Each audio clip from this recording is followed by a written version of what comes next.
नमस्कार मित्रों। कई लोगों ने हमसे ये कहा था कि आपने जो दावा किया है और हमने चेक किया कि आपकी राजनीतिक भविष्यवाणियाँ काफ़ी हद तक सही हुई हैं, लेकिन आप बंगाल चुनाव के बारे में बताओ और यूपी के बारे में। तो हमने कहा यूपी चुनाव के बारे में तो बताने में कोई ज़्यादा है ही नहीं दिक्कत, क्योंकि जितनी भी सीटें भाजपा ने जीती थी पिछली बार उससे ज़्यादा वो जीतेगी, बिल्कुल आराम से, कोई फाइट नहीं होगी और दोनों चके समाजवादी के पंचर हो जाएंगे, चलने लायक ही नहीं रहेगी। लेकिन बंगाल के बारे में अभी हम कुछ टिप्पणी नहीं कर रहे हैं, हम नज़र रखे हुए हैं और जैसा हमारे को आशंका थी बिल्कुल वैसा ही हो रहा है। मात्र 58 लाख वोटर कटे हैं, जो स्थानांतरण की वजह से और स्वाभाविक मर जाने की वजह से। लेकिन जो 1.5-2 करोड़ की बात चल रही थी ऐसा बिल्कुल नहीं है। तो ममता बनर्जी बिल्कुल सफल हो गई हैं और भाजपा बंगाल जीतना नहीं चाहती है, टोटकों से होने वाला नहीं। कई बार मौका मिला था राष्ट्रपति शासन लगाने का, लेकिन भाजपा ने राष्ट्रपति शासन नहीं लगाया। ईडी पर हमला हुआ, सीबीआई को बंधक बनाया गया, गृह मंत्री पे जानलेवा हमला हुआ, विजय वर्गीय जो वहाँ के बंगाल को भाजपा की तरफ से देख रहे थे उन पर जानलेवा हमला हुआ। और क्या नहीं तांडव हुआ, किस किस तरह के तांडव हुए, लेकिन भाजपा ने राष्ट्रपति शासन न लगाने की ठान रखी है।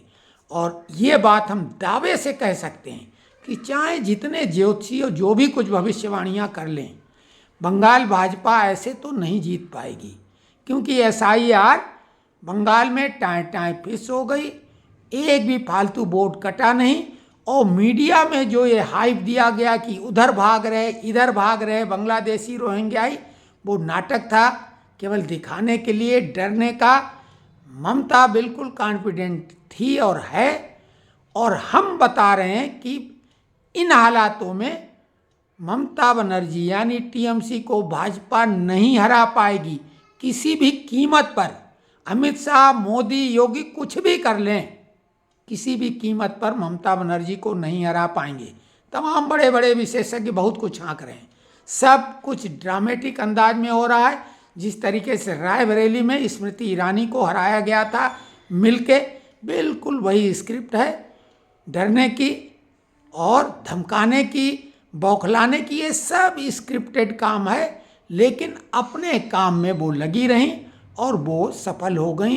एसआईआर की डेट भी आगे बढ़ेगी नहीं, मात्र 58 लाख लोगों के नामों की कटौती हुई है, जो कि बिल्कुल स्वाभाविक है। आप ये समझ लो, जब तक ममता सरकार है तो जो उनके गुंडे हैं उनके कब्जे में हैं। जिस तरीके से आपको याद होगा कि आईएएस अधिकारी की पत्नी के साथ क्या हुआ था बिहार में जंगल राज में, और उस जंगल राज से भी बढ़कर जंगल राज है बंगाल में। ममता के स्थानीय जो वाकई में असली वोटर हैं वो भी उनके गुंडे हैं, और जो बांग्लादेशी और रोहिंग्या हैं जो कि उनके इशारे पे मरने और मारने के लिए तैयार ही हैं, वो गोल गोल घूमते रहे लेकिन कहीं गए नहीं, वो फिर वापस आ जाएंगे। तो इन गुंडों के रहते 4, 6 और 20 पुलिस वाले कुछ नहीं कर पाएंगे, और रहना वहीं है, नौकरी वहीं करना, बीएलओ को और कलेक्टर को भी किसी तरीके से संतुष्ट किया जा सकता है, उनको भी वहीं रहना है। तो कुल मिला के सारा का सारा प्रहसन डायलॉगबाजी तक रहा, नौटंकीबाजी तक रहा, और स्क्रिप्टेड ड्रामा से ज़्यादा कुछ नहीं रहा। और ये हमारी भविष्यवाणी नोट कर ली जाए कि भाजपा बंगाल में चुनाव नहीं जीत पाएगी, क्योंकि इन्होंने राष्ट्रपति शासन लगा के न्यूट्रल ढंग से एसआईआर कराते तब भी दिक्कत जाती, कि गुंडे रातों रात तो पाला नहीं बदलते, लेकिन फिर भी नौकरी के डर से कुछ हद तक बीएलओ सही काम करते।